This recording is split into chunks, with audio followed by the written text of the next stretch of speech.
In episode 3A, we stopped. Not because there was nothing more to say, but because without records, continuing would have meant speculation. Since then, documentation has been requested. Some records were provided, others were withheld. This episode exists because of that distinction. Episode 3B is not about reaching a conclusion.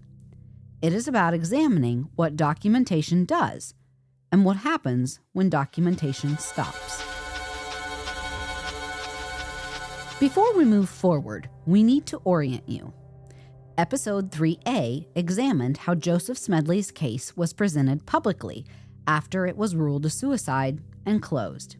That episode focused on summary language, narrative timelines, and the absence of publicly released investigatory documentation. We did not challenge the ruling.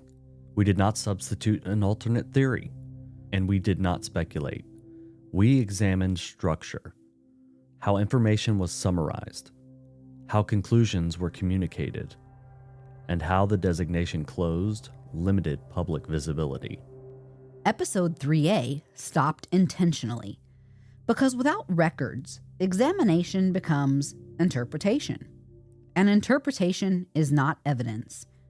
Episode 3B exists because records were requested and responses were received. After Episode 3A was recorded, formal public records requests related to Joseph Smedley's death investigation were submitted. Those requests sought documentation that typically exists in a death investigation, including call logs, incident summaries, investigative reports, and interagency records. The response was partial.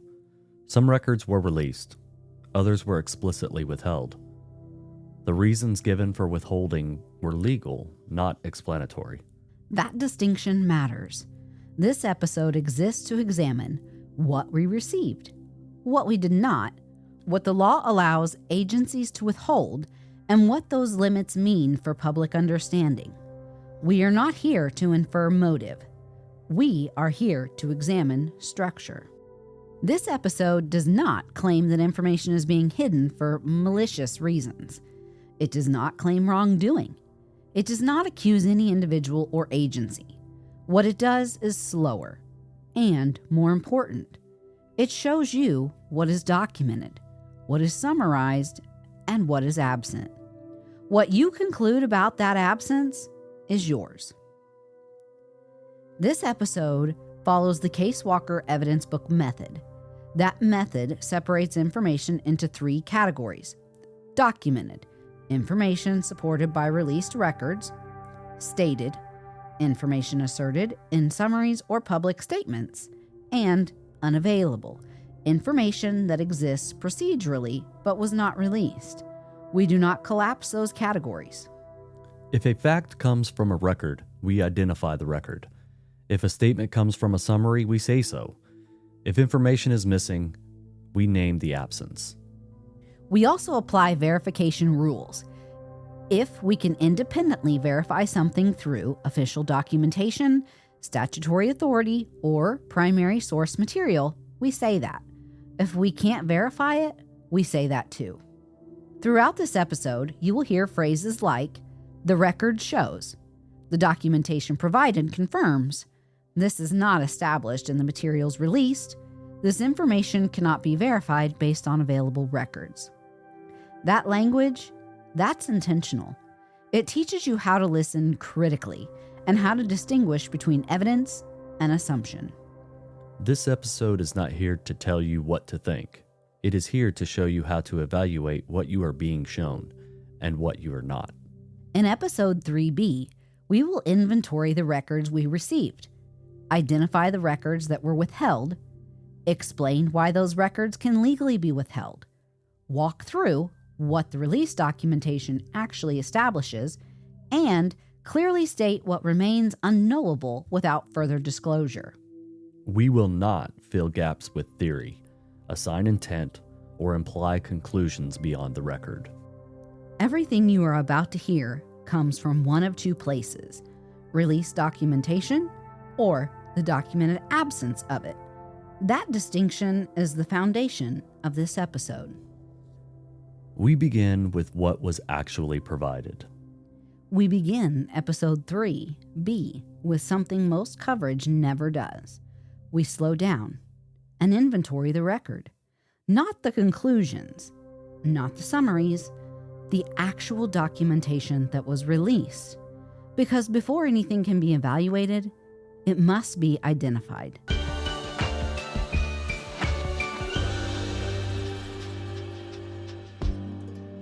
Formal public records requests were submitted seeking materials related to the disappearance, recovery, and death investigation of Joseph William Smedley II.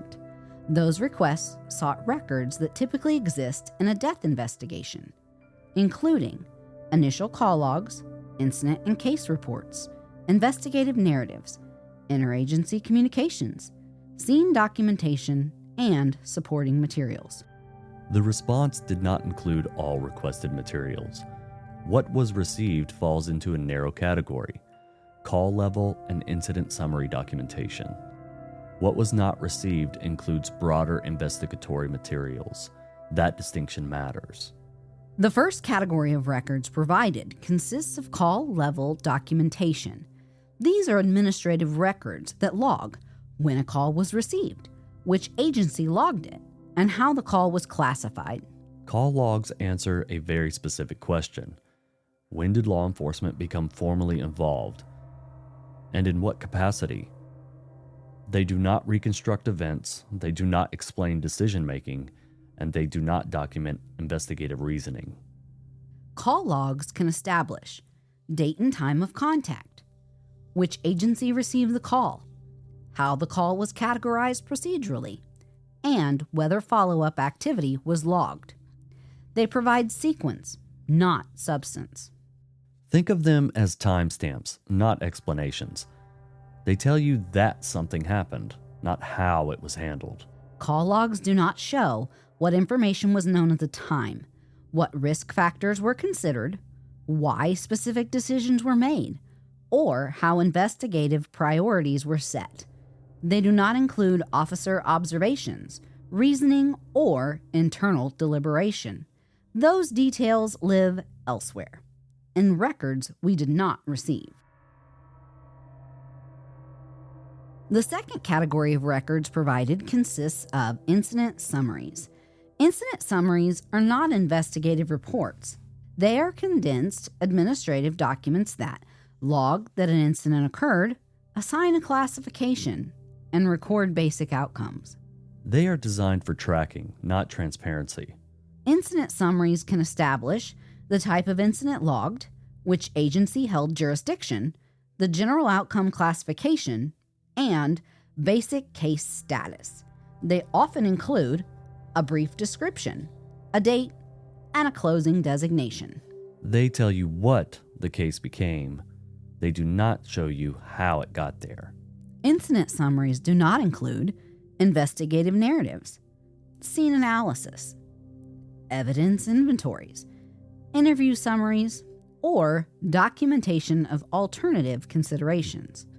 They are endpoints, not processes. This is a critical teaching moment. The fact that records were provided does not mean the record is complete. It means some documentation was released. Administrative records exist at the surface. Investigative records exist beneath them. What we received reflects the surface layer. The response to the records request indicated that additional investigatory records exist, but they were withheld. Those withheld records include materials that typically document investigative reasoning, evidentiary evaluation, and decision-making. The withholding was not framed as discretionary. It was framed as lawful. Indiana public records law allows law enforcement agencies to withhold certain investigatory materials. This includes records compiled during a criminal investigation, materials that could reveal investigative techniques, and documents tied to internal deliberation. Importantly, this authority exists regardless of whether a case is open or closed. Closure does not automatically equal disclosure. Withheld does not mean records do not exist.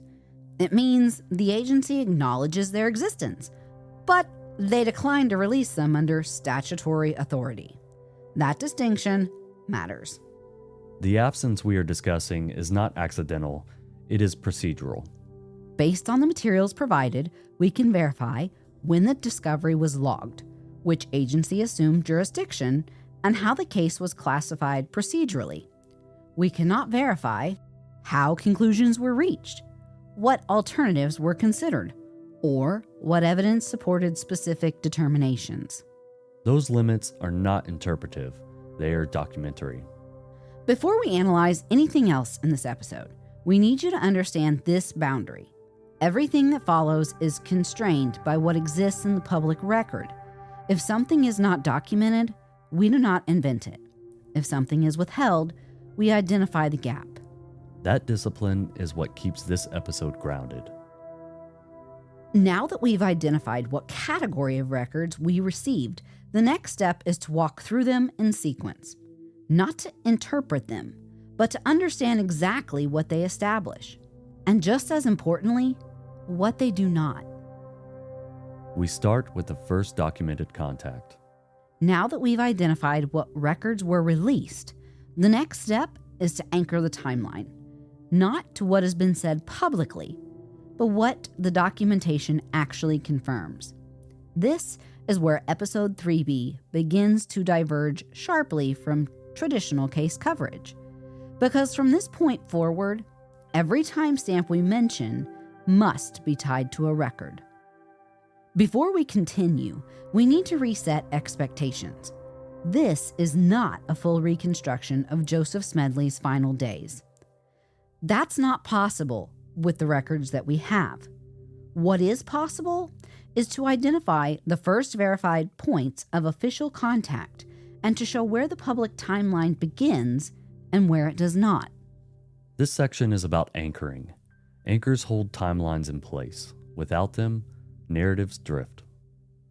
Based on the records provided, the earliest documented law enforcement activity related to Joseph Smedley appears on Friday, October 2nd, 2015. This is not an interpretation.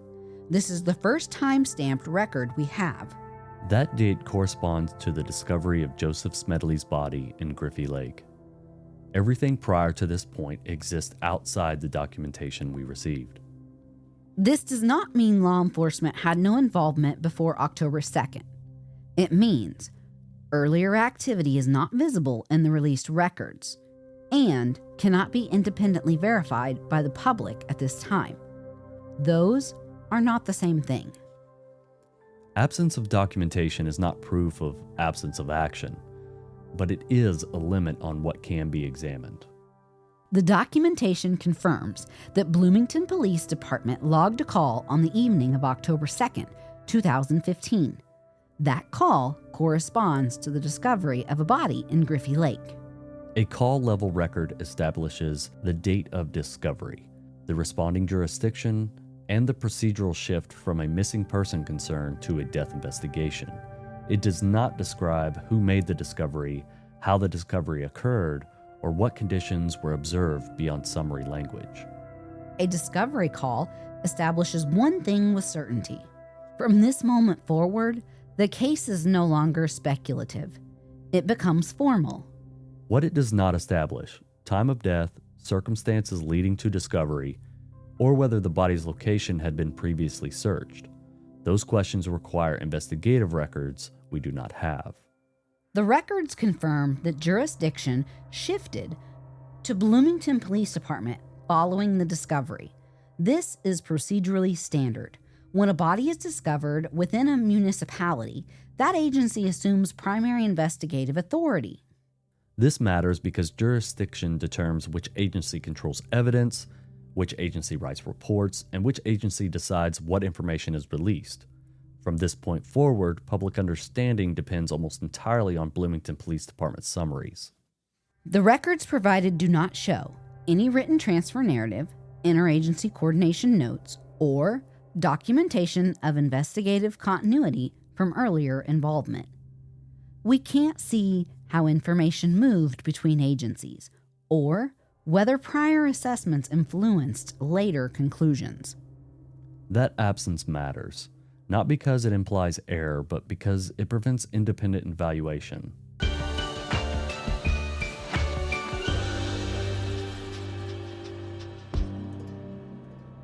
Public-facing summaries state that Joseph Smedley's body was found floating in a shallow area of Griffy Lake. They further state no immediate signs of foul play were observed.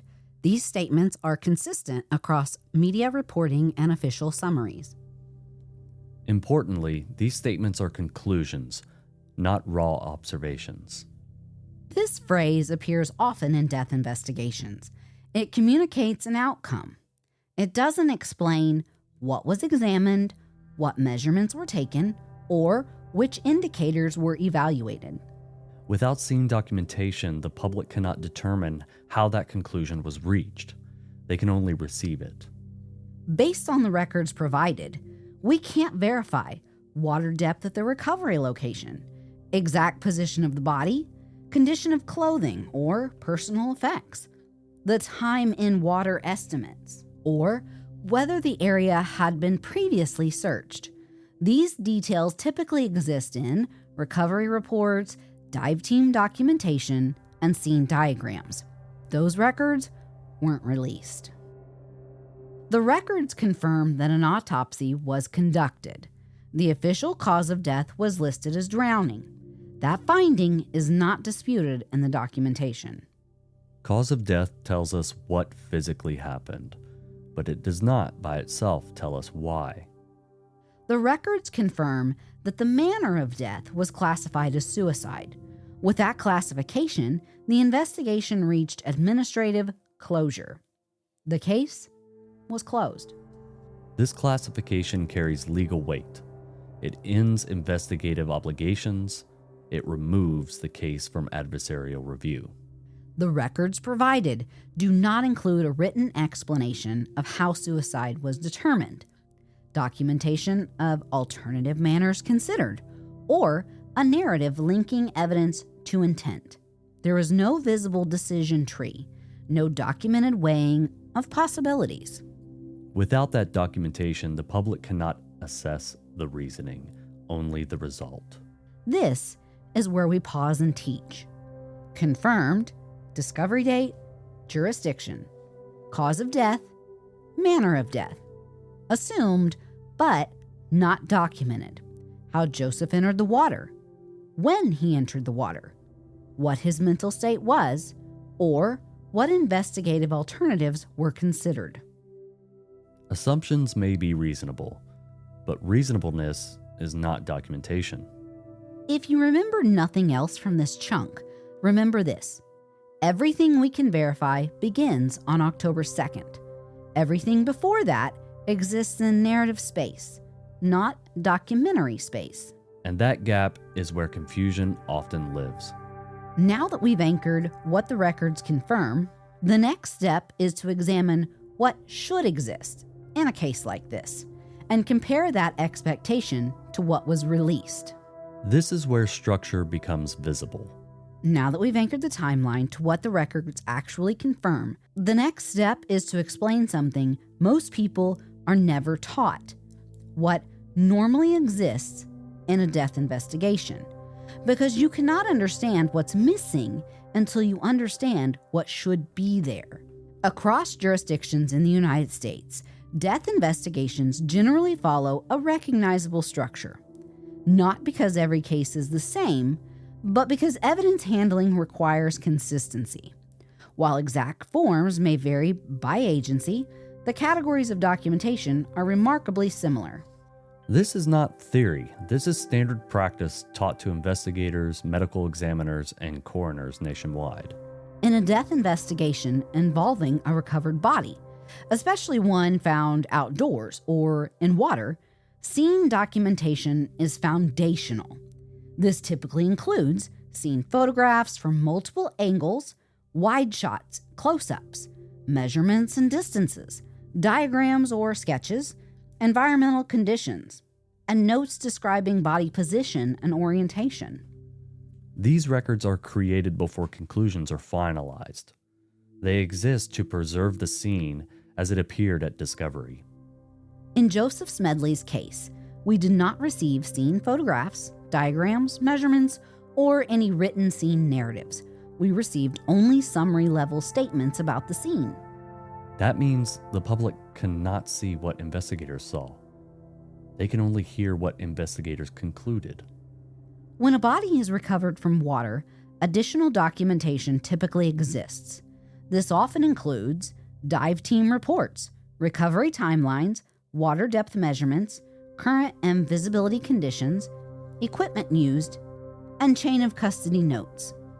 These records help establish how long a body may have been in the water, whether movement could have occurred post-entry, and how recovery conditions affected the body. The records provided do not include dive team narratives, recovery reports, or water condition documentation. We can't verify the depth at which Joseph was found, whether the body was submerged or floating, or whether environmental factors were considered. This does not imply error, it defines a limit. Autopsies generate more than a cause of death line. They typically include external examination findings, internal examination findings, the condition of the lungs, presence or absence of water, injuries, abrasions, or marks, and a narrative explanation of findings. That narrative matters because it explains how conclusions were reached, not just what the conclusion was. We did not receive the full autopsy report, narrative findings, or interpretive notes. We know the cause of death. We do not know the reasoning behind it. That distinction is critical. Toxicology reports usually include substance identification, concentrations, reference ranges, and interpretive commentary. They are meant to contextualize findings, not replace them. Toxicology alone cannot establish intent, sequence, or decision-making. It describes condition, not choice. We know alcohol and THC were present. We do not have concentration levels, comparative analysis, or written interpretation. We cannot assess how toxicology influenced the suicide classification. Determining manner of death is not a checkbox exercise. It typically involves scene findings, autopsy results, investigative context, witness information, and exclusion of alternatives. This process is often documented in internal reports or narratives. We do not have a written explanation of why suicide was selected, documentation showing how accident or undetermined were excluded, or a narrative linking evidence to intent. We have an outcome, not a visible process. Under Indiana law, investigatory records may be withheld to protect investigative integrity.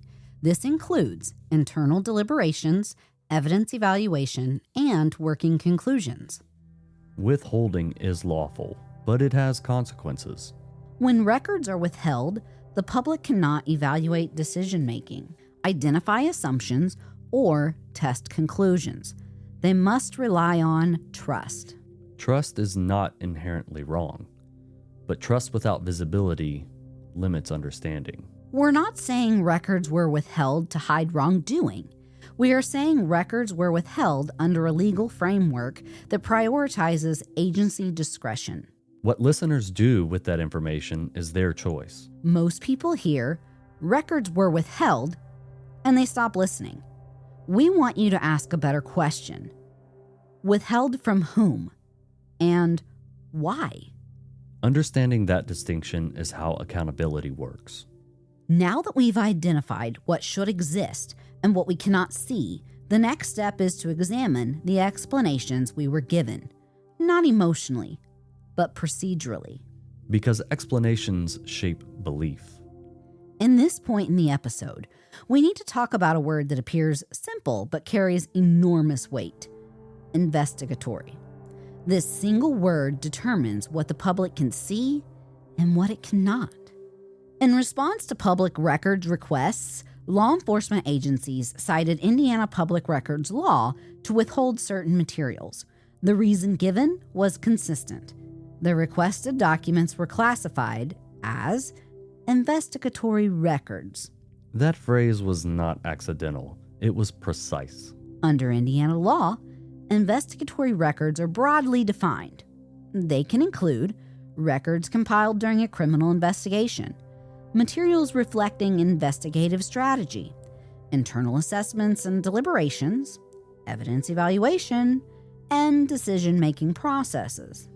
Importantly, a case does not need to be open for records to remain investigatory. Closure does not dissolve exemption.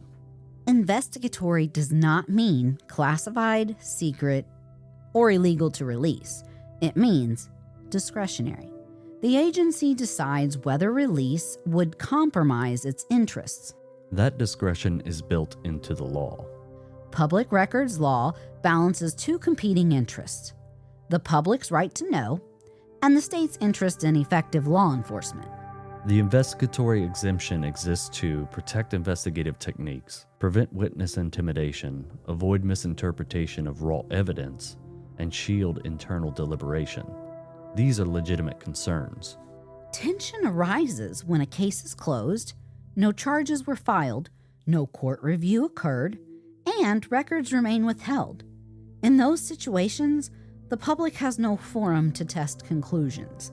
The exemption still applies, but accountability becomes abstract. We were told records exist. They are investigatory, and they are lawfully withheld. We were not told which records exist specifically, how many, or what categories they fall into. This is common. It is also limiting. When records are withheld, summaries take their place. Press releases, statements, one-line conclusions. Those summaries become the public narrative, not because they are proven, but because they are all that is visible. Phrases like, no signs of foul play, death ruled a suicide, case closed. They sound definitive, they feel complete, but they are endpoints, not explanations. Without records, there is no way to evaluate how those conclusions were reached. We need to be very clear here. This is not a failure of the law. The law is doing what it was designed to do. But the law prioritizes agency discretion over public reconstruction. That trade-off matters. We name the exemption so listeners understand. Information is not missing by accident. It is withheld by design. That does not make it suspicious. It makes it structural. Instead of asking, what are they hiding? We suggest a better question. What does the law allow the public to verify? That question shifts the conversation from belief to literacy. Cases classified as suicide rarely receive external scrutiny. There is no defendant, no courtroom, no cross-examination. When investigatory records are withheld, the classification stands without adversarial testing. This is not unique to this case. Instead of arguing the conclusion, we're examining the process. Instead of replacing one narrative with another, we're identifying where narrative replaces record. That distinction keeps this episode grounded. Now that you understand how investigatory exemptions function, the next step is to apply that understanding to the classification itself, not emotionally, analytically. Because classifications shape belief. Now, we need to slow down again, because suicide, it's not just a word. It is a classification with criteria, and those criteria are not created by media or families or podcasts. They are defined by medical, forensic, and public health research. According to the Centers for Disease Control and Prevention and the World Health Organization, suicide is defined as a death caused by intentional, self-directed behavior with the intent to die. Intent is the key word, not outcome, not tragedy, intent. Intent is not assumed. It is established through evidence. In death investigations, intent is typically inferred from a combination of behavioral indicators, situational context, documented mental state, communications, and exclusion of alternatives. No single factor establishes intent. It is the convergence that matters. Research cited by the CDC and WHO identifies common behavioral indicators that may precede suicide, including expressions of hopelessness, sudden withdrawal, giving away possessions, changes in routine, verbal or written statements indicating distress, or prior attempts or ideation. These indicators are not proof, but they are part of how intent is evaluated. In investigative contexts, mental state is not inferred casually. It is documented through medical history, counseling records, academic or occupational concerns, witness statements, digital communications, or prior law enforcement interactions. When these records exist, they are weighed carefully. When they do not exist, their absence matters. In Joseph Smedley's case, we do not have publicly released documentation showing any suicidal ideation, prior attempts, documented mental health crisis, or expressed intent. That does not mean those factors did not exist. It means they are not visible to the public. Deaths involving water introduce additional complexity. Forensic literature, including materials used in water recovery and drowning investigations, emphasizes caution when classifying manner of death. Drowning does not inherently establish intent. Accidental, undetermined, and suicidal drownings can present similarly without contextual evidence. Best practices often include analysis of entry points, water conditions, swimming ability, clothing and footwear, environmental hazards, and scene reconstruction. Those elements help distinguish intentional entry from accident or misadventure. Because the underlying records were withheld, we cannot evaluate how Joseph entered the water, whether footing or terrain were considered, whether environmental risks were assessed, or how alternative explanations were excluded. We have an outcome, not the analytical path. Research shows that alcohol and THC may increase risk behavior or impaired judgment. They do not, on their own, establish suicidal intent. Substances explain condition. They do not explain choice. Public health and forensic research consistently emphasize caution when assigning manner of death. Misclassification has consequences for families, for statistics, and for public understanding. That is why documentation matters. We are not reclassifying Joseph Smedley's death. We are not asserting an alternative manner.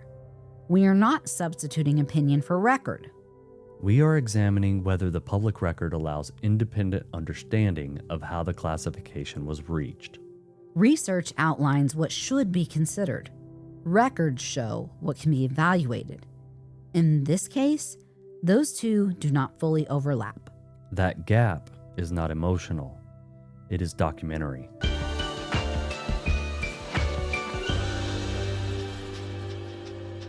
When people hear suicide, they often assume intent was obvious. Research tells us otherwise. Intent is complex, and it must be supported. Understanding that complexity is how informed opinions form. Now that we've laid research beside record, the next step is to explain what conclusions we can draw and what we cannot, not morally, structurally. Because limits matter. At this point in episode 3B, we've reached an important moment. We stopped adding information and start sorting it, not into theories, not into conclusions, but into categories. Based on the records that were released, the following facts can be confirmed. Joseph Smedley was reported missing after he did not return home. His body was discovered in Griffy Lake on October 2, 2015. Bloomington Police Department assumed jurisdiction. An autopsy was conducted. The cause of death was listed as drowning. The manner of death was classified as suicide. The case was administratively closed. These points are not disputed. They are documented outcomes. The following information appears consistently in secondary reporting and public summaries. Joseph had been downtown earlier that evening. alcohol and THC were present in his system. There were no public allegations of foul play. Family members questioned the suicide determination. These points are widely reported, but they are not independently verifiable through released investigative records. Because investigatory records were withheld, the following questions remain unanswerable based on what is publicly visible: how Joseph entered the water, whether environmental hazards were assessed, what scene observations informed conclusions, how alternative manners of death were evaluated, what evidence supported intent, how toxicology was interpreted in context. These are not fringe questions, they are standard investigative considerations. We want to be clear. Unverifiable does not mean improper. It does not mean hidden misconduct. It does not mean error. It means undocumented from the public's perspective. And that distinction matters. When records are withheld, the system asks the public to trust that conclusions were properly reached. Trust becomes the bridge between absence and acceptance. Trust is not wrong, but trust without visibility limits independent understanding. Critical thinking does not mean filling gaps with imagination. It means recognizing where gaps exist. It means asking, what do we know? How do we know it? And what are we being asked to accept without seeing? Those questions are not accusatory, they are literate. This episode is providing record-based confirmation, legal context, research framework, and transparency about limits. This episode is not providing a counter-narrative, a reclassification, or a substitute conclusion. That restraint is intentional. Systems rely on endpoints: closed, resolved, determined. Endpoints reduce uncertainty and allow institutions to move forward. But endpoints can also discourage examination. When endpoints are accepted without scrutiny, narratives solidify, questions fade, and records remain unseen. Over time, closure replaces understanding. That is not malicious, it is procedural. We are inviting you to hold two truths at once: that Joseph Smedley's case is officially closed, and that closure does not equal transparency. Those ideas can coexist. The final step in this episode is not to argue, it is to pause, to explain what happens next, procedurally and ethically. Because stopping is part of the method.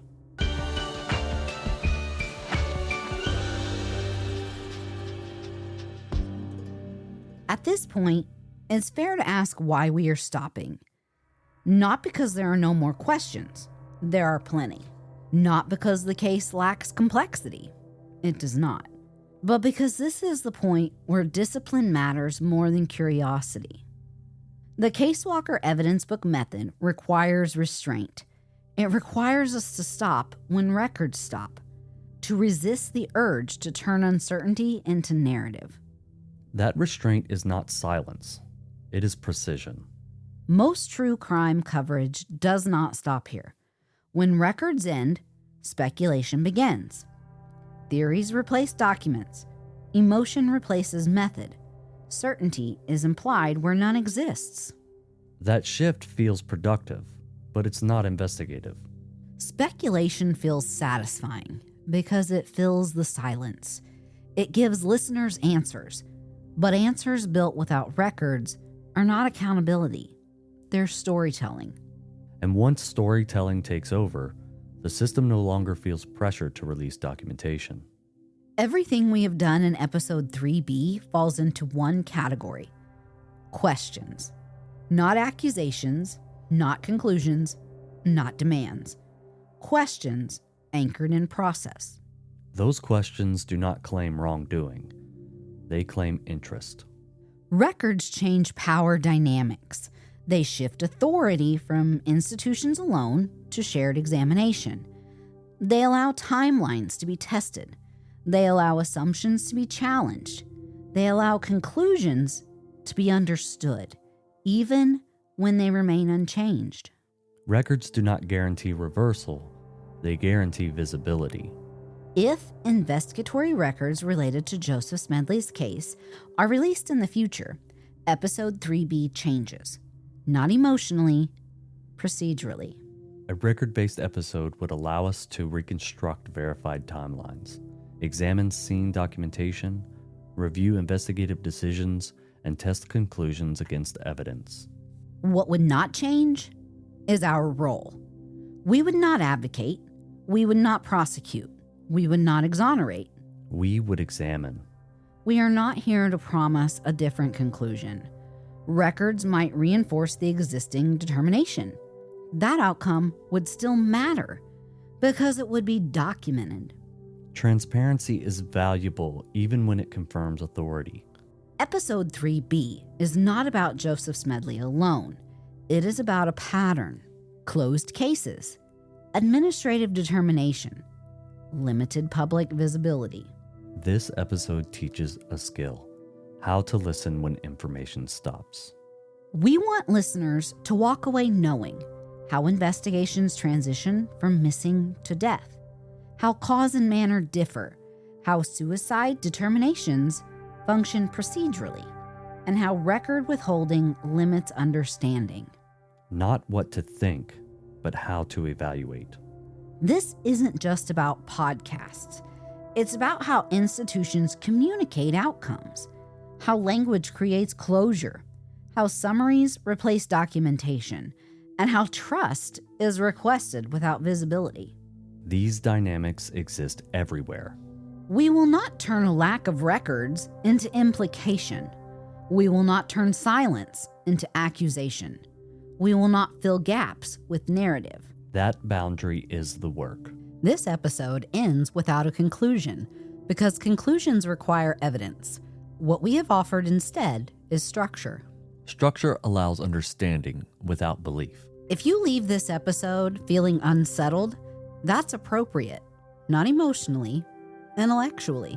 Discomfort is often the beginning of critical thinking.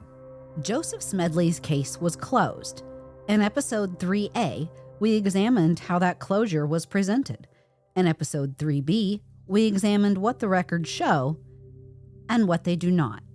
What comes next depends on transparency. And while some cases are labeled closed, others remain open, not because of speculation, but because the evidence has never brought them home.